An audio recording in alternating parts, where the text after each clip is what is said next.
بسم اللہ الرحمن الرحیم۔ السلام علیکم ناظرین، امت مسلمہ میں جس گروہ نے سب سے پہلے سنت نبوی صلی اللہ علیہ وآلہ وسلم اور تعامل صحابہ رضوان اللہ مجمعین کو نظر انداز کر کے قرآن مجید کو براہ راست سمجھنے اور اپنے فہم و استدلال کی بنیاد پر قرآن مجید کے احکام و قوانین کے تعین کا راستہ اختیار کیا، وہ خارج کا گروہ ہے۔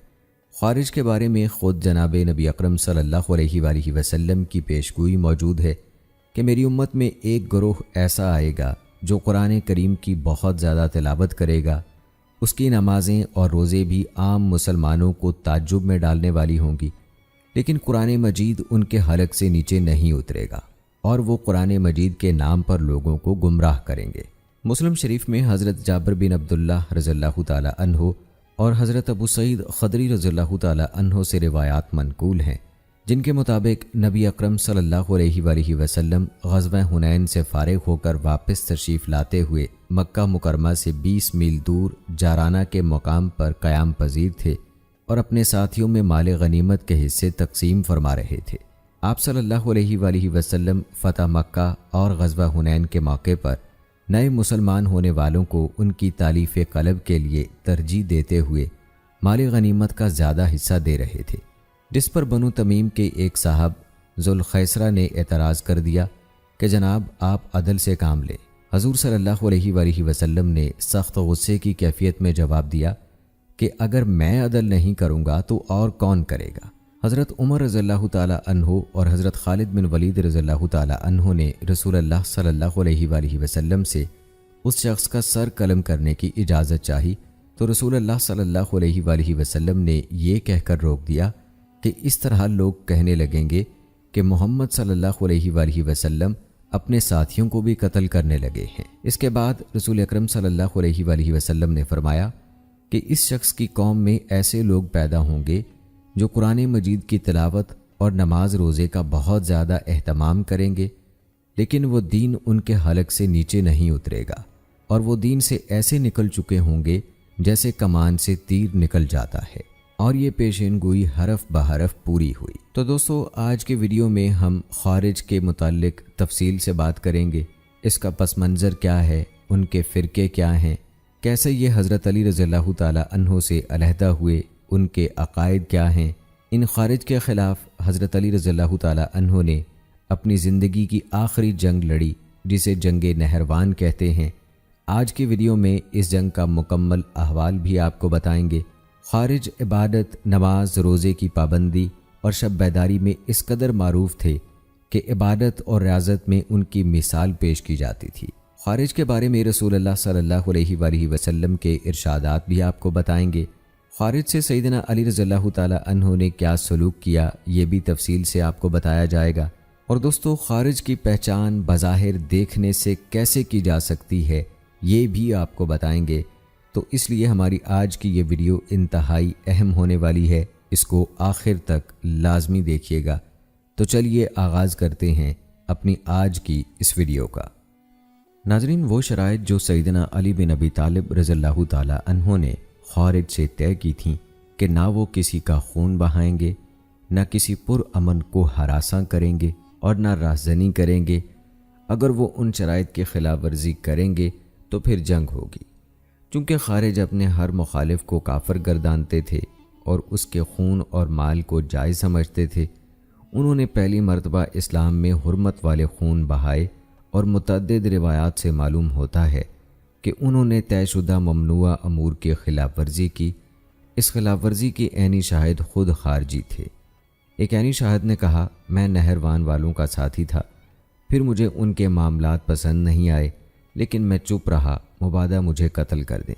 ایک مرتبہ میں ان کے ایک گروہ کے ساتھ تھا، ہم ایک بستی کے پاس آ گئے۔ ہمارے اور اس بستی کے درمیان ایک نہر تھی۔ اس دوران ایک آدمی گھبرایا ہوا بستی سے نکلا، وہ اپنی چادر گھسیٹ رہا تھا۔ انہوں نے اس آدمی سے کہا، شاید ہم نے تمہیں خوفزدہ کیا ہے؟ وہ بولا، ہاں۔ وہ کہنے لگے، ڈرنے کی کوئی ضرورت نہیں۔ میں نے کہا، اللہ کی قسم، یہ سب اسے جانتے ہیں اور میں نے بھی اسے پہچان لیا۔ انہوں نے پوچھا، کیا تم رسول اللہ صلی اللہ علیہ وآلہ وسلم کے صحابی ابن خباب ہو؟ اس نے کہا، ہاں۔ انہوں نے پوچھا کیا تم اپنے والد سے ایک حدیث بیان کرتے ہو جو انہوں نے نبی اکرم صلی اللہ علیہ وآلہ وسلم سے سنی ہو؟ ابن خباب نے کہا میں نے اپنے والد سے سنا، وہ کہتے تھے کہ انہوں نے نبی اکرم صلی اللہ علیہ وآلہ وسلم سے سنا، آپ صلی اللہ علیہ وآلہ وسلم نے ایک فتنہ کا ذکر کیا، پھر فرمایا اس میں بیٹھ رہنے والا کھڑے ہونے والے سے بہتر ہوگا، اور کھڑا رہنے والا چلنے والے سے بہتر ہوگا، اور چلنے والا دوڑنے والے سے بہتر ہوگا۔ اگر تمہارا اس فتنے سے واسطہ پڑے تو اللہ کے مقبول بندے بن جانا۔ ان لوگوں نے ابن خباب اور ان کی لونڈی کو پکڑ لیا اور اپنے ساتھ لے کر چل پڑے۔ راستے میں کھجور کے ایک درخت کے قریب سے گزرے، اس کا پھل زمین پر گرا ہوا تھا۔ ایک شخص نے اسے اٹھایا اور اپنے منہ میں ڈال لیا۔ ان میں سے ایک آدمی نے کہا یہ زمین کا پھل ہے، تم نے اپنے لیے اسے کھانا کس طرح صحیح سمجھا؟ یہ سن کر اس نے پھل منہ سے نکال کر باہر پھینک دیا۔ پھر وہ لوگ راستے میں ایک خنزیر کے پاس سے گزرے، ان میں سے ایک نے اس خنزیر پر تلوار ماری اور اسے ہلاک کر دیا۔ ان میں سے بعض نے کہا یہ تو زمیوں کا خنزیر تھا، تم نے اسے کیوں مارا؟ عبداللہ بن خباب نے کہا کیا میں تمہیں ان سب باتوں سے زیادہ حرمت والی چیز نہ بتاؤں؟ انہوں نے کہا ضرور بتائیے۔ انہوں نے کہا وہ میں ہوں، لیکن وہ یہ بات سنتے ہی عبداللہ بن خباب کو نہر کے پاس لے گئے، وہاں انہیں شہید کر کے نہر میں پھینک دیا۔ راوی کہتا ہے میں نے ان کا خون پانی کی سطح پر اس طرح بہتے دیکھا جیسے وہ جوتے کا تسمہ ہے جو پانی پر تیرتا چلا جا رہا ہے، یعنی پانی میں حل نہیں ہوا۔ کچھ دیر بعد وہ آنکھوں سے اوجھل ہو گیا۔ پھر انہوں نے لونڈی کو بلایا، وہ بیچاری حالت حمل میں تھی۔ انہوں نے اس کا پیٹ چاک کیا اور اس کا حمل گرا دیا۔ راوی کہتا ہے میں نے اب تک ان لوگوں سے زیادہ بغض و عناد والے لوگ کبھی نہیں دیکھے، تاکہ ایک مقام پر مجھے ان سے الگ ہو جانے کا موقع مل گیا اور میں وہاں سے کھسک گیا۔ اس قسم کی قتل و غارت گری نے لوگوں کے دلوں میں ان کی دہشت بٹھا دی۔ ان کی سب سے زیادہ وحشیانہ حرکت یہ تھی کہ انہوں نے ایک حاملہ عورت کا پیٹ چاک کر ڈالا اور عبداللہ کو اس طرح ذبح کیا جیسے کسی بکرے کو ذبح کیا جاتا ہے۔ انہوں نے اسی پر اکتفا نہیں کیا بلکہ وہ لوگوں کو قتل کی دھمکیاں دیتے رہے، تاکہ انہی میں سے بعض نے ان کے اس عمل پر سخت برہمی ظاہر کی اور کہا اللہ تمہیں غارت کرے۔ کیا اسی مقصد کے لیے حضرت علی رضی اللہ تعالی عنہ سے علیحدگی اختیار کی تھی؟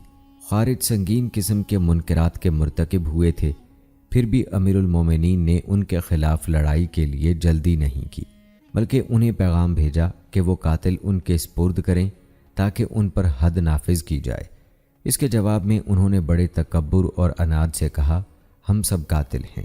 وہ لشکر جو امیر المومنین رضی اللہ تعالی عنہ نے محرم سن 38 ہجری میں اہل شام کے خلاف تیار کیا تھا، اسی کو لے کر خارج کا رخ کیا اور دریائے نہروان کے مغربی کنارے پر فوج اتاری۔ خارج نہروان کے بالمقابل مشرقی کنارے پر تھے۔ امیر المومنین حضرت علی رضی اللہ تعالی عنہ کو اس بات کا پورا ادراک تھا کہ جن لوگوں کے بارے میں رسول اللہ صلی اللہ علیہ وآلہ وسلم نے دین سے خارج ہو جانے کی نشاندہی فرمائی تھی وہ یہی خارج ہیں، لہٰذا ان کی طرف نکلتے وقت وہ اپنے ساتھیوں کو ان کے خلاف قتال کی ترغیب دیتے رہے۔ خارج کے بارے میں احادیث رسول صلی اللہ علیہ وآلہ وسلم کا امیر المومنین کے پیروکاروں اور صحابہ رضوان اللہ مجمعین کے دلوں پر بہت اثر تھا۔ حضرت علی رضی اللہ تعالی عنہ نے فرمایا اے لوگو، میں نے رسول اللہ صلی اللہ علیہ وآلہ وسلم کو یہ فرماتے ہوئے سنا ہے کہ میری امت میں سے کچھ لوگ ایسے ہوں گے جو قرآن پڑھیں گے، تمہاری قرات قرآن ان کی قرات قرآن کے بالمقابل کچھ نہیں ہوگی، نہ تمہاری نماز ان کی نماز کے ہم پلہ ہوگی، نہ تمہارے روزے ان کے روزوں کے برابر ہوں گے۔ وہ قرآن پڑھیں گے اور سمجھیں گے، یہ ان کے حق میں ہے جبکہ وہ ان کے خلاف ہوگا۔ ان کی نمازیں ان کے حلق سے نیچے نہیں اتریں گی، وہ اسلام سے اس طرح پار نکل جائیں گے جیسے تیر شکار سے نکل جاتا ہے۔ ان لوگوں میں سے ایک ایسا آدمی بھی ہے جس کے بازو پر اس کا ہاتھ نہیں ہے، اس کے بازو کے سرے پر پستان کے نپل جیسی ایک چیز ہے اور اس پر سفید چند بال ہیں۔ تم معاویہ رضی اللہ تعالی عنہ اور اہل شام کے خلاف لڑنے کی بات کرتے ہو اور ان خارج کو چھوڑ رہے ہو جو پیچھے تمہاری آل و اولاد اور تمہارے مال کے بیچ میں رہیں گے۔ مجھے یقین ہے کہ رسول اکرم صلی اللہ علیہ وآلہ وسلم کی پیش گوئی کے مطابق یہ وہی لوگ ہیں جنہوں نے حرمت والا خون بہایا ہے اور غارت گری کی ہے اللہ کا نام لے کر ان کی طرف چل پڑو۔ یوں نہروان کے موقع پر حضرت علی رضی اللہ تعالیٰ عنہ نے فرمایا، ہمیں دین سے خارج ہونے والوں کے خلاف قتال کا حکم ملا ہے اور یہ لوگ دین سے خارج ہیں۔ جنگ سے پہلے خارج کو نصیحت کے بارے میں اگر دوستوں بات کریں تو خارج کے بالمقابل لشکر علی نے پوزیشنیں سنبھال لیں۔ دونوں کے درمیان نہروان کی نہر تھی۔ حضرت علی رضی اللہ تعالیٰ عنہ نے لشکر کو حکم دیا کہ وہ قتال کی ابتدا نہ کریں تاکہ مغربی طرف سے خارج نہر عبور کر لیں۔ حضرت علی رضی اللہ تعالیٰ عنہ نے خارج کے پاس اپنے ایلچی بھیجے، انہیں اللہ کی یاد دلائی اور اپنے موقف سے باز آ جانے کی نصیحت فرمائی۔ برا بن عازب کو ان کی طرف بھیجا۔ وہ 3 روز تک خیر و بھلائی کی دعوت دیتے رہے لیکن انہوں نے انکار کر دیا۔ ان کے ایلچی مسلسل ان کے پاس آتے رہے حتیٰ کہ انہوں نے ان کے ایلچی قتل کر دیے اور نہر عبور کر کے آگے آ گئے۔ جب سیدنا علی رضی اللہ تعالیٰ عنہ نے دیکھا کہ خارج اس حد تک پہنچ چکے ہیں اور صلح اور جان کی حفاظت کی تمام کوششیں بار آور ثابت نہیں ہو رہی ہیں اور انہوں نے تکبر اور عناد کی بنیاد پر حق کی طرف واپس آنے سے انکار کر دیا ہے اور قتال ہی پر تلے ہوئے ہیں، تو امیر المومنین نے اپنے لشکر کو منظم کرنا اور انہیں قتال کے لیے تیار کرنا شروع کر دیا۔ انہوں نے دائیں جانب حجر بن عدی، بائیں طرف شبس بن ربی اور ماکل بن قیس الریاحی کو گھڑ سواری کے لیے، ابو ایوب انصاری رضی اللہ تعالیٰ عنہ اور پیادوں پر ابو قتادہ انصاری رضی اللہ تعالیٰ عنہ کو کمانڈر مقرر کیا، اور اہل مدینہ جو 700 کی تعداد میں تھے ان پر قیس بن سعد بن عبادہ کو امیر بنایا۔ حضرت علی رضی اللہ تعالیٰ عنہ نے ابو ایوب انصاری رضی اللہ تعالیٰ عنہ کو حکم دیا کہ وہ خارج کے لیے امان کا جھنڈا بلند رکھیں اور انہیں ضمانت دیں کہ جو اس جھنڈے تلے آ جائے گا وہ امان میں ہوگا اور جو کوفہ اور مدائن لوٹ جائے گا وہ بھی امان میں ہوگا۔ ہم تم سے کچھ نہیں چاہتے، ہمیں صرف وہ ظالم مطلوب ہیں جنہوں نے ہمارے بھائیوں کو قتل کیا ہے۔ یہ بات سن کر بہت سے لوگ واپس چلے گئے۔ ان کی کل تعداد 4000 کے قریب تھی۔ ان میں سے 1000 یا ان سے بھی کم عبداللہ بن وہب الراسبی کے ساتھ باقی رہ گئے اور حضرت علی رضی اللہ تعالیٰ عنہ کے مد مقابل آ گئے۔ لشکر میں ان کے دائیں زید بن حسن الطائی، بائیں جانب شریح بن اوفی، گھڑ سوار حمزہ بن سنان اور پیادہ ہرکوس بن ظہیر السادی تھا۔ یہ سب حضرت علی رضی اللہ تعالیٰ عنہ اور ان کے اصحاب کے مقابل لڑائی کے لیے تیار کھڑے تھے۔ دوستو، خارج حضرت علی رضی اللہ تعالیٰ عنہ کی طرف آگے بڑھنے لگے۔ حضرت علی رضی اللہ تعالیٰ عنہ کے آگے گھڑ سوار اور تیر انداز تھے اور گھڑ سواروں کے پیچھے پیادہ فوج تھی۔ سیدنا علی رضی اللہ تعالیٰ عنہ نے اپنے اصحاب سے کہا، تم اس وقت تک رکے رہو جب تک وہ ابتدا نہ کریں۔ خارج یہ کہتے ہوئے آگے بڑھے، اللہ کے سوا کسی کا حکم نہیں، چلو جنت کو چلو، چلو جنت کو چلو۔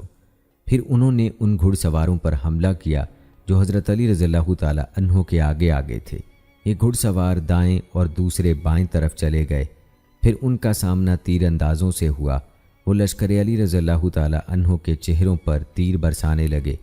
حضرت علی رضی اللہ تعالیٰ عنہ کے گھڑ سوار دائیں اور بائیں سے مڑتے ہوئے آئے، تیروں اور تلواروں سے حملہ آور ہوئے اور خارج کو زمین پر گراتے چلے گئے۔ ان کے امراء عبداللہ بن وہب، ہرکوس بن ظہیر، شریح بن اوفی اور عبداللہ بن سخبرہ سلمی قتل ہو گئے۔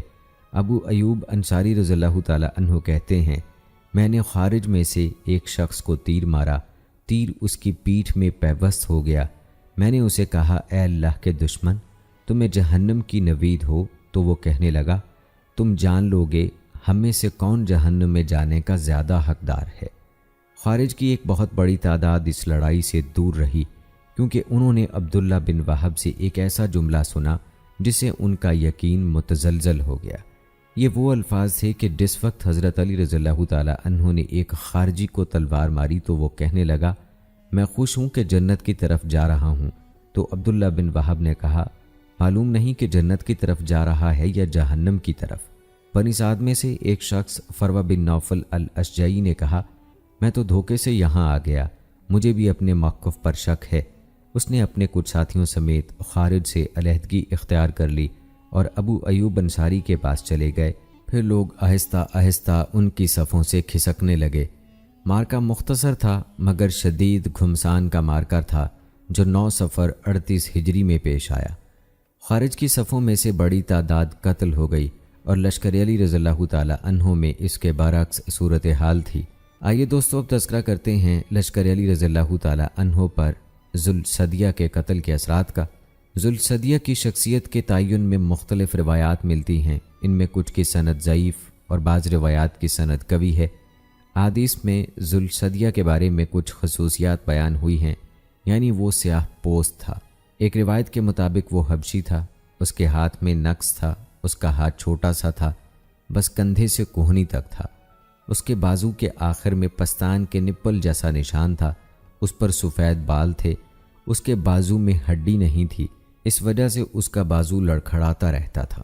عربی کے مختلف الفاظ کا ایک ہی معنی یہ ہے کہ اس کے ہاتھ میں نقص تھا۔ اس کا نام کیا تھا؟ جس نے یہ کہا تھا کہ ذوالصدیہ سے مراد ہرقوس بن ظہیر السعدی ہے، اس نے غلط کہا ہے، کیونکہ ہرقوس مشہور شخصیت ہے، اسلامی فتوحات میں اس کا بڑا کردار ہے۔ بعد ازاں اس نے حضرت عثمان رضی اللہ تعالی عنہ کے خلاف خروج کیا۔ مارکہ جمل کے موقع پر اس نے زبیر رضی اللہ تعالی عنہ اور طلحہ رضی اللہ تعالی عنہ کو شہید کیا، پھر بھاگ گیا۔ یہ ہرقوس خارج کے بڑے لیڈروں میں سے تھا۔ البتہ ایک روایت میں آیا ہے کہ ان کا نام سین سے ہرقوس تھا، یعنی سواد سے نہیں، سین سے تھا۔ ایک روایت میں آیا ہے کہ اس کا نام مالک تھا، اس کا باپ کون تھا کوئی نہیں جانتا۔ جنگ کے اختتام پر اسے تلاش کیا گیا تو وہ مل گیا۔ حضرت علی رضی اللہ تعالی عنہ نے فرمایا، اللہ اکبر، تمہیں اس کے باپ کا نام کوئی نہیں بتائے گا۔ لوگ کہنے لگے، ارے دیکھو دیکھو یہ مالک ہے، تو حضرت علی رضی اللہ تعالی عنہ نے دریافت فرمایا، یہ کس کا بیٹا ہے؟ کوئی اس کے باپ کا نام نہ بتا سکا۔ دوستو اگر خارج سے سیدنا علی رضی اللہ تعالی عنہ کے سلوک کا ذکر کیا جائے تو امیر المومنین حضرت علی رضی اللہ تعالی عنہ نے جنگ سے پہلے اور بعد خارج کے ساتھ مسلمانوں جیسا سلوک کیا۔ جو ہی مارکہ نہروان ختم ہوا، اپنے لشکر کو حکم دیا کہ پیٹھ پھیر کر واپس جانے والوں کا پیچھا نہ کرو، کسی زخمی کو ہلاک نہ کرو، نہ کسی مقتول کا مسئلہ کرو۔ شقیق بن سلمہ جو ابو وائل کی کنیت سے مشہور ہیں، فقہاء و تابعین میں سے ہیں، وہ حضرت علی رضی اللہ تعالی عنہ کے ساتھ جنگوں میں شریک بھی رہے۔ وہ کہتے ہیں حضرت علی رضی اللہ تعالی عنہ نے جمل اور نہروان کے روز کسی کو قید نہیں کیا۔ وہ اہل نہروان کا گرا پڑا سامان کوفہ لے گئے اور اعلان فرماتے رہے، جو شخص اپنا سامان پہچان لے جائے۔ لوگ آ کر اپنا سامان لے جاتے رہے۔ اس روایت کی کئی سندیں ہیں۔ سیدنا علی رضی اللہ تعالی عنہ نے اپنے لشکر کے مجاہدین میں صرف وہ اسلحہ اور سامان حرب تقسیم کیا جس کے ذریعے خارج حملہ آور ہوئے تھے۔ حضرت علی رضی اللہ تعالی عنہ نے خارج کی تکفیر نہیں کی۔ جنگ سے پہلے انہیں اجتماعیت کی طرف لوٹ آنے کی نصیحت فرمائی اور ان میں سے کثیر تعداد واپس بھی آ گئی۔ انہوں نے ان لوگوں کو نصیحت کی اور لڑائی کا خوف دلایا۔ ابن قدامہ کہتے ہیں انہوں نے یہ اس لیے کیا کہ اصل مقصد انہیں قتل کرنا نہیں بلکہ ان کا شر دور کرنا تھا۔ اگر صرف زبانی بات کہنے پر وہ باز آ جاتے تو یہ قتال کی نسبت بہتر تھا، کیونکہ قتال میں تو فریقین کا نقصان تھا۔ اس ساری بات سے یہ واضح ہوا کہ خارج مسلمانوں ہی کا ایک فرقہ ہے۔ اکثر علماء کی یہی رائے ہے۔ ناظرین کرام، یہ تھا تذکرہ مارکہ نہروان اور اس کے اسباب کا۔ آئیے اب تذکرہ کرتے ہیں فتنہ خارج کے بارے میں۔ امام ابن حجر فرماتے ہیں، خارج سے مراد وہ لوگ ہیں جنہوں نے حضرت علی رضی اللہ تعالی عنہ کی طرف سے تحکیم کا انکار کیا۔ علی رضی اللہ تعالی عنہ، عثمان رضی اللہ تعالی عنہ اور ان کی اولاد سے برات کا اظہار کیا، ان کے خلاف جنگ کی اور ان میں سے غالی لوگوں نے ان کے متعلقاً تکفیر کی۔ امام موصوف ایک جگہ اور ان کی تعریف بیان کرتے ہوئے کہتے ہیں، خارج خروج اختیار کرنے والا ایک گروہ ہے، یہ بدعتی لوگ ہیں۔ انہیں خارج کے نام سے اس لیے موسوم کیا گیا کہ انہوں نے دین اور بہت اچھے مسلمانوں کے خلاف خروج کیا۔ فی الحقیقت خارج وہ لوگ ہیں جنہوں نے صفین کے موقع پر حضرت علی رضی اللہ تعالی عنہ کی طرف سے تحکیم کا فیصلہ قبول کرنے پر ان کے خلاف خروج کیا۔ خارج کے سوا ان کے اور القاب بھی ہیں، مثلاً الحروریہ، الشرح، المارکہ اور المحکمہ وغیرہ۔ وہ المارکہ کے سوا تمام القاب پر خوش ہوتے ہیں، کیونکہ انہیں یہ بات پسند نہیں کہ ان کے بارے میں یہ کہا جائے کہ وہ دین سے اس طرح نکل گئے جیسے شکار سے تیر پار نکل گیا۔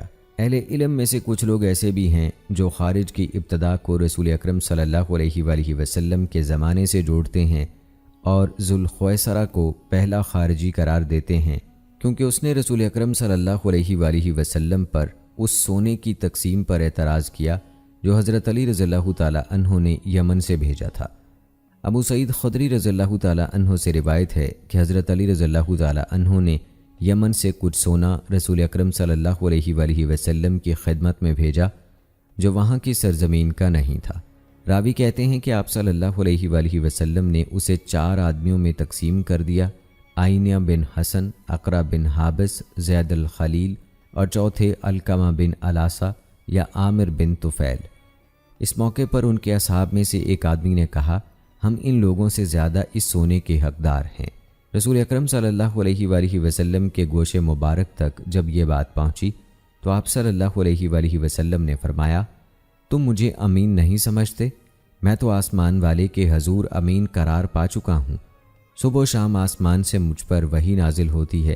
راوی کہتے ہیں کہ ایک دھنسی ہوئی آنکھوں، ابھرے ہوئے گالوں، آگے نکلی ہوئی پیشانی، گھنی داڑھی، منڈے ہوئے سر اور ٹخنوں سے اونچی چادر والا آدمی اٹھا اور کہنے لگا، اے اللہ کے رسول، اللہ سے ڈرو۔ یہ سن کر آپ صلی اللہ علیہ وآلہ وسلم نے فرمایا، اے رسوا شخص، بھلا روئے زمین پر مجھ سے زیادہ اللہ تعالیٰ سے ڈرنے والا کون ہو سکتا ہے؟ راوی کہتے ہیں وہ آدمی واپس جانے لگا تو خالد بن ولید رضی اللہ تعالیٰ عنہ نے کہا، یا رسول اللہ صلی اللہ علیہ وآلہ وسلم، کیا میں اس کی گردن نہ اڑا دوں؟ آپ صلی اللہ علیہ وآلہ وسلم نے فرمایا، نہیں، شاید یہ نماز پڑھتا ہو۔ خالد رضی اللہ تعالیٰ عنہ نے کہا، کتنے نمازی ایسے ہیں کہ ان کی زبان اور دل میں تضاد ہے؟ رسول اللہ صلی اللہ علیہ وآلہ وسلم نے فرمایا، مجھے اس بات کا حکم نہیں دیا گیا کہ میں لوگوں کے دلوں میں جھانک کر دیکھوں۔ راوی کہتے ہیں کہ جب آپ صلی اللہ علیہ وآلہ وسلم نے اسے پیٹھ پھیر کر جاتے ہوئے دیکھا تو فرمایا، اس کی نسل سے ایسے لوگ نکلیں گے جو قرآن پڑھیں گے اور وہ ان کے حلق سے نیچے نہیں اترے گا۔ وہ دین سے اس طرح نکل جائیں گے جیسے تیر شکار سے پار نکل جاتا ہے۔ راوی کہتے ہیں کہ میرا خیال ہے انہوں نے فرمایا، اگر میں نے ان کو پا لیا تو انہیں قوم سمود کی طرح قتل کروں گا۔ علماء میں سے بعض حضرات کی رائے یہ ہے کہ خارج کی ابتدا حضرت عثمان رضی اللہ تعالی عنہ کے خلاف خروج سے ہوئی۔ خروج کرنے والوں نے ایک ایسا فتنہ کھڑا کیا جس کے نتیجے میں سیدنا عثمان رضی اللہ تعالی عنہ نہایت دردناک انداز میں شہید کر دیے گئے۔ اسے فتنہ اولا بھی کہا جاتا ہے۔ شرح الطحاویہ کے مؤلف کہتے ہیں کہ خارج اور شیعہ دونوں فتنہ اولا کی پیداوار ہیں۔ امام ابن کثیر نے ان بلاوائیوں کو جنہوں نے حضرت عثمان رضی اللہ تعالی عنہ کے خلاف خروج کر کے انہیں شہید کیا، خارج کا نام دیا ہے۔ ابن کثیر نے شہادت عثمان رضی اللہ تعالی عنہ کے بعد کے حالات میں لکھا ہے، خارج آئے اور بیت المال سے بہت سا مال لوٹ کر لے گئے، وہاں بہت سا مال موجود تھا۔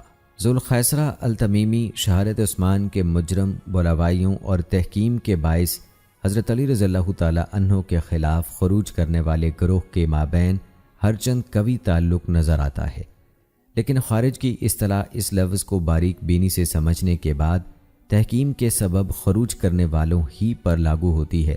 اس کی وجہ یہ ہے کہ سیدنا علی رضی اللہ تعالی عنہ کے زمانے میں باقاعدہ ایک گروہ کی شکل سامنے آئی۔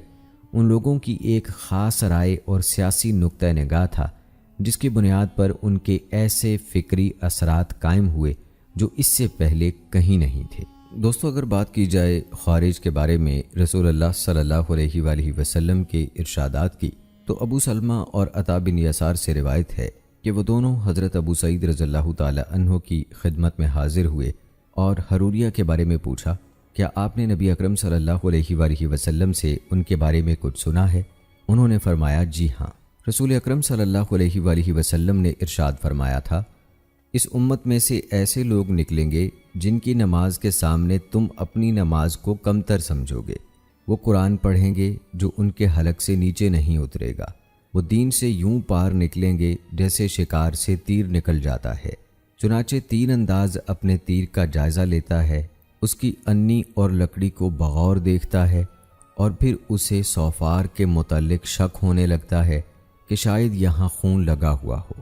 امام بخاری نے یسیر بن عمر کی روایت نقل کی ہے۔ انہوں نے کہا، میں نے سہل بن حنیف رضی اللہ تعالی عنہ سے پوچھا کہ کیا آپ نے رسول اللہ صلی اللہ علیہ وآلہ وسلم سے خوارج کے بارے میں کوئی بات سنی ہے؟ انہوں نے کہا، ہاں، رسول اللہ صلی اللہ علیہ وآلہ وسلم نے اپنے دست مبارک سے عراق کی طرف اشارہ کیا تھا اور فرمایا تھا، وہاں سے ایک قوم نکلے گی، وہ لوگ قرآن پاک پڑھیں گے لیکن قرآن ان کے حلق سے نیچے نہیں اترے گا۔ وہ دین اسلام سے ایسے پار نکلیں گے جیسے تیر شکار سے نکل جاتا ہے۔ ان احادیث میں فرقہ خوارج کی مذمت بالکل صاف نظر آ رہی ہے۔ آپ صلی اللہ علیہ وآلہ وسلم نے ان کے بارے میں فرمایا کہ دین سے نکل جانے والا ایک گروہ ہے۔ یہ لوگ غیر ضروری طور پر دین کی نسبت سے شدت پسندی کا مظاہرہ کریں گے اور دین سے اسی تیزی سے نکل جائیں گے جس تیزی سے جلد بازی سے دین میں داخل ہوئے تھے۔ وہ دین کو مضبوطی سے نہیں تھامیں گے۔ ان تینوں احادیث میں سے پہلی حدیث میں بھی یہ بیان ہوا ہے کہ وہ اہل حق کے خلاف لڑیں گے، اہل حق انہیں قتل کریں گے، ان میں ایک آدمی ہوگا جس میں فلاں فلاں صفات ہوں گی۔ آپ صلی اللہ علیہ وآلہ وسلم کی پیش گوئی کے عین مطابق یہ ساری باتیں ظہور میں آئیں۔ آپ صلی اللہ علیہ وآلہ وسلم کے یہ الفاظ کہ قرآن ان کے حلق سے نہیں نیچے اترے گا، اس کے کئی معنی ہو سکتے ہیں۔ ایک یہ احتمال کہ ان کے دل قرآن کا اصل مطلب نہیں سمجھیں گے بلکہ اس سے غیر مطلق باتیں مراد لیں گے، اور یہ بھی احتمال ہے کہ ان کی تلاوت اللہ تعالیٰ کی بارگاہ میں قبول نہیں ہوگی۔ حضرت ابو سعید خدری رضی اللہ تعالیٰ عنہ سے یہ حدیث بھی مروی ہے کہ نبی اکرم صلی اللہ علیہ وآلہ وسلم نے ایک قول کا ذکر کیا، وہ آپ صلی اللہ علیہ وآلہ وسلم کی امت میں سے ہوگی، وہ ایک گروہ کی شکل میں ہوگی، ان لوگوں کی ایک خاص نشانی سر منڈوانا ہوگا، وہ مخلوقات میں بدترین ہوں گے، انہیں وہ لوگ قتل کریں گے جو حق سے قریب تر ہوں گے۔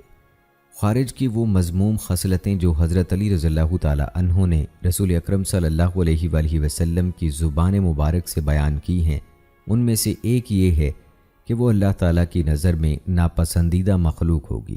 صحیح مسلم میں عبید اللہ بن ابی رافع مولی رسول اللہ صلی اللہ علیہ وآلہ وسلم سے روایت ہے کہ جب حروریہ نے خروج کیا اس وقت وہ حضرت علی رضی اللہ تعالی عنہ کے ساتھ تھے۔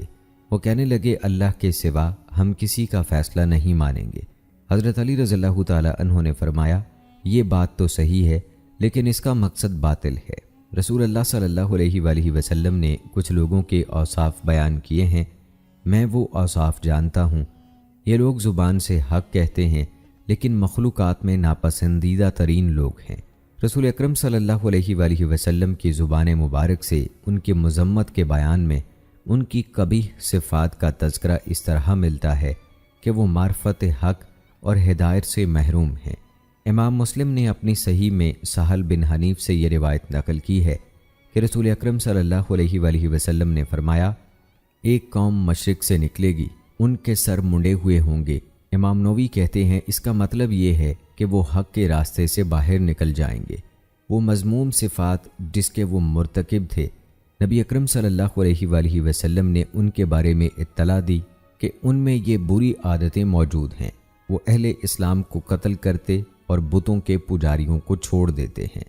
شیخین نے اپنی صحیحین میں ابو سعید خدری رضی اللہ تعالی عنہ کی یہ روایت نقل کی ہے کہ جس زمانے میں حضرت علی رضی اللہ تعالی عنہ یمن میں تھے، انہوں نے رسول اللہ صلی اللہ علیہ وآلہ وسلم کی خدمت میں سونے کی کچھ مقدار بھیجی جو آپ صلی اللہ علیہ وآلہ وسلم نے 4 آدمیوں کے درمیان تقسیم کر دی۔ ایک آدمی آیا، اس کی داڑھی گھنی، پیشانی اونچی، گال ابھرے ہوئے اور بال منڈے ہوئے تھے۔ یہ آدمی کہنے لگا، اے محمد، اللہ سے ڈرو۔ تو رسول اللہ صلی اللہ علیہ وآلہ وسلم نے فرمایا، اگر میں نہیں ڈرتا تو اللہ کا اطاعت گزار اور کون ہوگا؟ میں اللہ کی نظر میں اہل زمین پر اللہ کا امین ہوں اور تم مجھے امین نہیں سمجھتے۔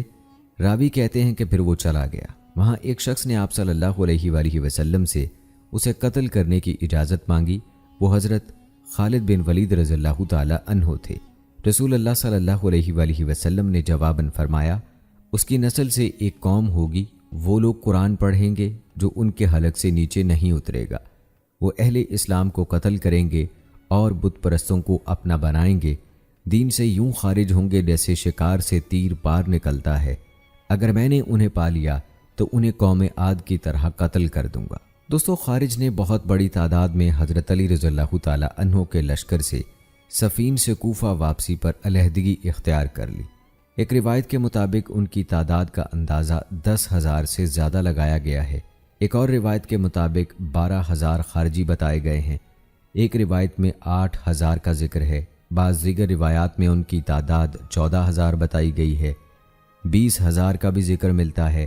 20,000 والی تعداد کی کوئی سند نہیں ہے۔ کوفہ پہنچنے سے کئی منزلیں پہلے ہی وہ لشکر علی رضی اللہ تعالی عنہ سے علیحدہ ہو گئے۔ اس افتراق و انتشار نے حضرت علی رضی اللہ تعالی عنہ کے اصحاب کو قلق و اضطراب میں مبتلا کر دیا۔ باقی لشکر امیر المومنین کے ساتھ کوفہ میں داخل ہوا۔ جب امیر المومنین کو یہ خبر ملی کہ خارج اپنی ایک الگ جماعت منظم کر رہے ہیں اور انہوں نے ایک نماز کا امیر مقرر کر لیا ہے اور دوسرا قتال کا، اور اعلان کیا ہے کہ بیعت صرف اللہ تعالیٰ کے لیے ہوگی اور اسی پر امر بالمعروف اور نہی عن المنکر ہوگا، اس کا مطلب یہ تھا کہ وہ عملی طور پر مسلمانوں کی جماعت سے الگ ہو گئے ہیں۔ اس صورتحال میں حضرت علی رضی اللہ تعالی عنہ بہت فکر مند ہوئے اور انہیں واپس مسلمانوں کی اجتماعیت میں لانے کی کوششیں تیز کر دیں۔ اس سلسلے میں انہوں نے ابن عباس رضی اللہ تعالی عنہ کو ان کے ساتھ مذاکرات اور مناظرے کے لیے روانہ کیا۔ ابن عباس رضی اللہ تعالی عنہ نے خود یہ واقعہ بیان فرمایا ہے۔ وہ کہتے ہیں، میں نے یمن کا خوبصورت لباس پہنا، اپنے بال سنوارے اور نصف النہار کو ان کے پاس جا پہنچا۔ ابن عباس رضی اللہ تعالی عنہ انتہائی خوبصورت شخص تھے۔ ان لوگوں نے کہا، ابن عباس خوش آمدید۔ اس کے بعد انہوں نے پوچھا، آپ نے یہ کیسا لباس پہن رکھا ہے؟ میں نے کہا، اس میں عیب کی کیا بات ہے؟ میں نے تو رسول اللہ صلی اللہ علیہ وآلہ وسلم کو بھی بہترین لباس پہنے ہوئے دیکھا ہے۔ ایسے ہی موقع پر یہ آیت نازل ہوئی جو کہ سورہ الاعراف کی آیت ہے، جس کا ترجمہ ہے، اے نبی، ان سے کہو کہ کس نے اللہ کی اس زینت کو حرام کر دیا جسے اللہ نے اپنے بندوں کے لیے نکالا تھا، اور کس نے خدا کی بخشی ہوئی پاک چیزیں ممنوع کر دیں؟ انہوں نے پوچھا، آپ کیسے تشریف لائے ہیں؟ میں نے کہا، میں تمہارے پاس نبی اکرم صلی اللہ علیہ وآلہ وسلم کے مہاجرین اور انصار صحابہ رضوان اللہ مجمعین کے پاس سے آیا ہوں۔ آپ صلی اللہ علیہ وآلہ وسلم کے چچا زاد، ان کے داماد کے ہاں سے آیا ہوں۔ ان کے سامنے قرآن نازل ہوا، وہ اس کی تفسیر تم لوگوں سے بہتر جانتے ہیں۔ یہ بتاؤ کہ تم اصحاب رسول صلی اللہ علیہ وآلہ وسلم اور ان کے ابن ام سے کیا چاہتے ہو؟ انہوں نے کہا، 3 باتیں۔ میں نے پوچھا کہ وہ کیا ہیں؟ انہوں نے کہا، ایک تو یہ کہ انہوں نے اللہ کے معاملے میں آدمیوں کو حکم بنایا ہے، اور فرمان الہی ہے کہ اللہ کے سوا کوئی حکم نہیں ہے، بھلا آدمیوں کا اللہ کے حکم سے کیا تعلق؟ میں نے کہا، اچھا یہ ایک بات ہے، دوسری بات کیا ہے؟ انہوں نے کہا، حضرت علی رضی اللہ تعالی عنہ نے جنگ کی ہے مگر کسی کو قیدی بنایا، نہ مال غنیمت تقسیم کیا۔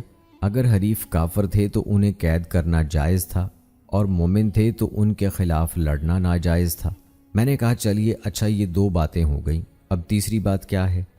انہوں نے کہا، وہ اپنے آپ کو امیر المومنین کہنے سے پیچھے ہٹ رہے ہیں۔ اگر وہ امیر المومنین نہیں ہیں تو پھر امیر الکافرین ہیں۔ میں نے پوچھا، کیا اس کے علاوہ بھی کوئی بات ہے؟ انہوں نے کہا، بس یہی ہے۔ میں نے کہا کہ اگر میں اللہ تعالیٰ کی کتاب سناؤں اور اس کے نبی صلی اللہ علیہ وآلہ وسلم کی سنت بتاؤں تو کیا تم واپس آ جاؤ گے؟ انہوں نے کہا، ہاں۔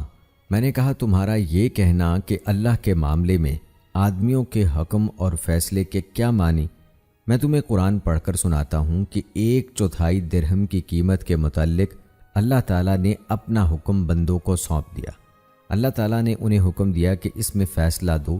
کیا تم نے اللہ تعالیٰ کا یہ فرمان دیکھا ہے؟ سورۃ المائدہ میں اللہ تعالیٰ کا فرمان ہے، اے لوگو جو ایمان لائے ہو، احرام کی حالت میں شکار نہ مارو، اور اگر تم میں سے کوئی جان بوجھ کر ایسا کر گزرے تو جو جانور اس نے مارا اسی کے ہم پالہ ایک جانور مویشیوں میں سے نظر کر دینا ہوگا، جس کا فیصلہ تم میں سے 2 عادل آدمی کریں گے۔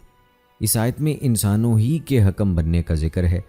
میں تمہیں قسم دے کر پوچھتا ہوں کہ انسانوں کے درمیان اصلاح افضل ہے یا ان کا خون بہانا افضل ہے؟ انہوں نے اقرار کیا کہ اصلاح افضل ہے۔ میں نے کہا، لو اور سنو، میاں بیوی کے مابین اختلاف کی صورت میں فرمان ربانی ہے، اگر تم لوگوں کو میاں بیوی کے تعلقات بگڑ جانے کا اندیشہ ہو تو ایک حکم مرد کے رشتہ داروں میں سے اور ایک عورت کے رشتہ داروں میں سے مقرر کر دو۔ کیا اصلاح کی خاطر انسانوں کا فیصلہ افضل ہے یا خون بہانا؟ انہوں نے کہا آپ ٹھیک کہتے ہیں۔ میں نے کہا تمہارا یہ کہنا کہ انہوں نے لڑائی کی، نہ کسی کو قیدی بنایا، نہ مال غنیمت کی کوئی بات ہوئی، مجھے بتاؤ کیا تم اپنی ماں حضرت عائشہ رضی اللہ تعالی عنہا کو قیدی بناؤ گے؟ تمہارے لیے ان کے ساتھ یہ معاملہ جائز ہے؟ ان کو اپنے لیے حلال قرار دو گے تو یہ کفر کا ارتکاب ہوگا، اور اگر کہو کہ وہ ہماری ماں نہیں ہیں تو اس صورت میں بھی تم کافر ہو جاؤ گے۔ اللہ تعالیٰ فرماتا ہے بلا شبہ نبی اکرم صلی اللہ علیہ وآلہ وسلم اہل ایمان کے لیے ان کی اپنی ذات پر مقدم ہیں، اور نبی صلی اللہ علیہ وآلہ وسلم کی بیویاں ان کی مائیں ہیں۔ پھر میں نے ان سے کہا کہ تم دو گمراہیوں کے بیچ میں پھنسے ہوئے ہو، ان سے نکلنے کی کوشش کرو۔ انہوں نے کہا جی ہاں ٹھیک ہے۔ ابن عباس رضی اللہ تعالی عنہ نے کہا رہا تمہارا یہ کہنا کہ حضرت علی رضی اللہ تعالی عنہ نے امیر المومنین کا لقب مٹانے پر اپنی رضامندی ظاہر کی ہے، تو میں کہتا ہوں کہ اللہ کے نبی صلی اللہ علیہ وآلہ وسلم نے حدیبیہ کے روز مشرکین سے صلح کا معاہدہ کیا تو آپ صلی اللہ علیہ وآلہ وسلم نے علی رضی اللہ تعالی عنہ سے فرمایا لکھو، یہ وہ معاہدہ ہے جس پر محمد الرسول اللہ صلی اللہ علیہ وآلہ وسلم نے صلح کی۔ کفار نے کہا کہ اگر ہم یہ مانتے ہوتے کہ آپ اللہ کے رسول ہیں تو پھر ہمارا جھگڑا ہی کیا تھا، ہم آپ صلی اللہ علیہ وآلہ وسلم کے خلاف لڑائی نہ کرتے۔ یہ سن کر رسول اللہ صلی اللہ علیہ وآلہ وسلم نے فرمایا اے علی، یہ الفاظ مٹا دو اور لکھو، یہ وہ معاہدہ ہے جس پر محمد بن عبداللہ نے صلح کی۔ اللہ کی قسم، رسول اللہ تو حضرت علی رضی اللہ تعالی عنہ سے زیادہ خیر و بھلائی پر تھے، لیکن انہوں نے اپنا نام مٹا دیا، مگر آپ صلی اللہ علیہ وآلہ وسلم کا یہ عمل نبوت اور رسالت کو مٹانے کے مترادف نہیں تھا۔ انہوں نے کہا جی ہاں بالکل ٹھیک ہے۔ چنانچہ ان خوارج میں سے 2000 آدمیوں نے رجوع کیا اور باقی بدستور خروج پر قائم رہے۔ بعد ازاں انہوں نے اپنی گمراہی کے سبب قتال کیا اور مہاجرین و انصار نے انہیں قتل کیا۔ حضرت ابن عباس رضی اللہ تعالی عنہ کا خارج کے ساتھ مناظرہ اس حد تک نتیجہ خیز ثابت ہوا کہ ان میں سے 2000 نے اپنی غلطی تسلیم کی اور اعتراف حق کر لیا۔ اس کے بعد امیر المومنین حضرت علی رضی اللہ تعالی عنہ بنفس نفیس خارج کی طرف گئے اور ان سے گفتگو کی۔ انہوں نے رجوع کیا اور کوفہ واپس آ گئے، لیکن موافقت کی یہ صورت زیادہ عرصہ جاری نہ رہ سکی، کیونکہ خارج نے یہ سمجھا کہ حضرت علی رضی اللہ تعالی عنہ نے تحکیم سے رجوع کر لیا ہے، اور ان کے خیال کے مطابق انہوں نے اپنی غلطی سے توبہ کر لی ہے۔ وہ اپنا یہ خیال جا بجا پھیلانے لگے۔ اشعث بن قیس الکندی امیر المومنین کے پاس آئے اور انہیں بتایا کہ لوگ یہ چہمگوئیاں کر رہے ہیں کہ آپ نے کفر سے رجوع کر لیا ہے، لہٰذا حضرت علی رضی اللہ تعالی عنہ نے جمعے کے روز خطبہ ارشاد فرمایا، اللہ کی حمد و ثنا کے بعد خارج کو یاد دلایا کہ وہ لوگوں سے علیحدہ موقف اختیار کیے ہوئے ہیں۔ انہوں نے خارجیوں کو نصیحت فرمائی کہ وہ اس صورتحال کو خیر باد کہہ دیں۔ ایک روایت میں ہے ایک شخص آیا، اس نے کہا اللہ تعالیٰ کے سوا کسی کا حکم نہیں چلے گا۔ پھر دوسرا شخص کھڑا ہوا، اس نے بھی یہی بات دہرائی۔ بعد ازاں وہ لوگ مسجد کے کناروں پر جا کھڑے ہوئے اور اللہ تعالیٰ کے تحکیم کا اعلان کرنے لگے۔ حضرت علی رضی اللہ تعالی عنہ نے انہیں اشارے سے بیٹھنے کو کہا اور فرمایا ہاں اللہ کے سوا کسی کا حکم نہیں چل سکتا، یہ ایک ایسی حق بات ہے جس کے ذریعے باطل کو لایا جا رہا ہے، تمہارے متعلق میں اللہ کے حکم کا منتظر ہوں۔ آپ رضی اللہ تعالی عنہ ممبر پر تشریف فرما رہے اور ان لوگوں کو اشارے سے چپ کراتے رہے۔ ان میں سے ایک شخص نے اپنی 2 انگلیاں دونوں کانوں میں ڈال کر یہ آیت پڑھی جو کہ سورہ روم کی آیت تھی، جس کا ترجمہ ہے اگر تم نے شرک کیا تو تمہارا عمل ضائع ہو جائے گا اور تم خسارے میں رہو گے۔ حضرت علی رضی اللہ تعالی عنہ نے اس ارشاد ربانی کو سنتے ہوئے انہیں جواب دیا، صبر کرو، یقیناً اللہ کا وعدہ سچا ہے، اور اے نبی آپ کو ہرگز ہلکا نہ پائیں وہ لوگ جو یقین نہیں کرتے۔ امیر المومنین نے اس منحرف جماعت کے ساتھ عدل اور دور اندیشی پر مبنی پالیسی اختیار کرتے ہوئے فرمایا، ہم تمہاری خاطر ان 3 امور کے پابند رہیں گے۔ ہم تمہیں اس مسجد میں ادائے نماز سے نہیں روکیں گے، اگر تم ہمارے ہاتھ میں ہاتھ دیے رکھو تو ہم مال فیض سے تمہارا حصہ نہیں روکیں گے، اور تمہارے خلاف اس وقت تک نہیں لڑیں گے جب تک تم خود لڑائی نہ کرو۔ امیر المومنین سیدنا علی رضی اللہ تعالی عنہ نے ان کے یہ تمام حقوق اس وقت تک کے لیے برقرار رکھے جب تک وہ خلیفہ کے خلاف لڑائی کے لیے کمر بستہ اور مسلمانوں کی اجتماعیت سے خارج نہ ہوں۔ مزید یہ کہ وہ اسلامی عقیدے کے دائرے میں رہتے ہوئے اپنے مخصوص تصورات کی حفاظت کر سکتے ہیں۔ خلیفہ انہیں اسلام سے خارج نہیں قرار دیں گے بلکہ ان کی طرف سے اختلاف رائے کا حق تسلیم کریں گے، بشرط یہ کہ اس کے نتیجے میں افتراق و انتشار پیدا ہو، نہ کوئی ہتھیار اٹھایا جائے۔ امیر المومنین نے خارج کو جیلوں میں ڈالا، نہ ان پر جاسوس مقرر کیے۔ انہوں نے زور دیا کہ واضح دلیل کے ساتھ اظہار حق کیا جائے تاکہ لوگ ان کی ظاہری کیفیت اور آراء سے دھوکہ نہ کھائیں۔ انہوں نے اپنے مؤذن کو حکم دیا کہ وہ قرآن کے عالم میرے پاس لائے جائیں اور ان میں کوئی ایسا نہ ہو جس نے قرآن حفظ نہ کیا ہو۔ بعد ازاں وہ جگہ قرآن کے عالموں سے بھر گئی تو سیدنا علی رضی اللہ تعالی عنہ نے مصحف عثمانی منگوایا، اسے دونوں ہاتھوں سے کھولا اور کہنے لگے، اے مصحف، لوگوں کو بتاؤ کہ حقیقت کیا ہے۔ لوگوں کی آوازیں بلند ہوئیں اور وہ کہنے لگے، امیر المومنین، یہ آپ کس سے بات کر رہے ہیں؟ یہ تو کاغذ پر روشنائی سے لکھے ہوئے الفاظ ہیں، ہمیں یہ سارا قرآن یاد ہے، آپ کا مقصد کیا ہے؟ حضرت علی رضی اللہ تعالی عنہ نے فرمایا، تمہارے یہ ساتھی جنہوں نے خروج کیا ہے، میرے اور ان کے درمیان اللہ کی کتاب ہے۔ اللہ تعالیٰ اپنے کتاب میں ایک مرد اور ایک عورت کے معاملے میں فرماتے ہیں، اگر تم لوگوں کو کہیں میاں اور بیوی کے تعلقات بگڑ جانے کا اندیشہ ہو تو ایک حکم مرد کے رشتہ داروں میں سے اور ایک عورت کے رشتہ داروں میں سے مقرر کرو، وہ دونوں اصلاح کرنا چاہیں گے تو اللہ ان کے مابین موافقت کی صورت نکال دے گا۔ امت محمد یا صلی اللہ علیہ وآلہ وسلم کا خون اور اس کی حرمت آیت میں مذکور اس آدمی اور عورت کی حرمت سے زیادہ قیمتی ہے۔ ان لوگوں کو مجھ سے یہ شکایت ہے کہ میں نے حضرت معاویہ رضی اللہ تعالی عنہ سے مکاتبت میں صرف علی بن ابی طالب لکھا۔ حضرت علی رضی اللہ تعالی عنہ دلیل دیتے ہوئے فرماتے ہیں کہ جب قریشیوں کے ساتھ صلح نامہ لکھا گیا، ہم رسول اللہ صلی اللہ علیہ وآلہ وسلم کے ساتھ تھے۔ سہیل بن عمر کی موجودگی میں آپ صلی اللہ علیہ وآلہ وسلم نے فرمایا، بسم اللہ الرحمن الرحیم۔ سہیل نے کہا، یہ نہ لکھو۔ پوچھا گیا، پھر کیا لکھوں؟ اس نے کہا، لکھو بِاسْمِکَ اللہم۔ رسول اللہ صلی اللہ علیہ وآلہ وسلم نے فرمایا، یہی لکھ لو۔ پھر فرمایا، لکھو، یہ صلح نامہ محمد الرسول اللہ کی طرف سے ہے۔ یہ سن کر سہیل نے کہا، اگر میں یہ تسلیم کر لیتا کہ آپ رسول اللہ صلی اللہ علیہ وآلہ وسلم ہیں تو پھر مخالفت کیوں کرتا؟ پھر میں نے لکھا، یہ وہ صلح نامہ ہے جو محمد بن عبداللہ اور قریش کے درمیان طے پایا، اور اللہ تعالیٰ اپنی کتاب میں فرماتا ہے، دراصل تم لوگوں کے لیے اللہ تعالیٰ کے رسول اللہ صلی اللہ علیہ وآلہ وسلم میں ایک بہترین نمونہ ہے، ہر اس شخص کے لیے جو اللہ اور یوم آخر کا امیدوار ہو۔ جب خارج کو یقین ہو گیا کہ امیر المومنین حضرت علی رضی اللہ تعالی عنہ ابو موسیٰ اشعری رضی اللہ تعالی عنہ کو بطور حکم مقرر کرنے کے لیے پرعزم ہیں، تو انہوں نے یہ فیصلہ منسوخ کرنے پر اصرار کیا۔ حضرت علی رضی اللہ تعالی عنہ نے اس کا انکار کیا اور انہیں بتایا کہ اس طرح کرنا عہد و پیمان توڑنے کے مترادف ہوگا، اور ہم یہ معاہدہ طے کر چکے ہیں۔ اللہ تعالیٰ کا فرمان ہے، اللہ کے عہد کو پورا کرو جب کہ تم نے اس سے کوئی عہد باندھا ہو، اور اپنی قسمیں پختہ کرنے کے بعد توڑ نہ ڈالو جب کہ تم اللہ کو اپنے اوپر گواہ بنا چکے ہو۔ یہ بات سن کر خارج نے امیر المومنین حضرت علی رضی اللہ تعالی عنہ سے علیحدگی کا فیصلہ کر لیا اور طے کیا کہ وہ اپنا ایک امیر مقرر کریں گے۔ وہ عبداللہ بن وہب الراسبی کے گھر اکٹھے ہوئے۔ اس نے ان سے فصیح و بلیغ خطاب کیا، انہیں دنیا سے بے رغبتی اور آخرت اور جنت کی طرف رغبت دلائی، انہیں نیکی کا حکم دینے اور برائی سے روکنے کی ترغیب دی۔ پھر ان سے کہا، میرے بھائیو، آؤ ہم ان ظالم لوگوں کی بستی سے نکل جائیں، کسی پہاڑ کی طرف رخ کر لیں اور ان کے ظالمانہ احکام ماننے سے انکار کر دیں۔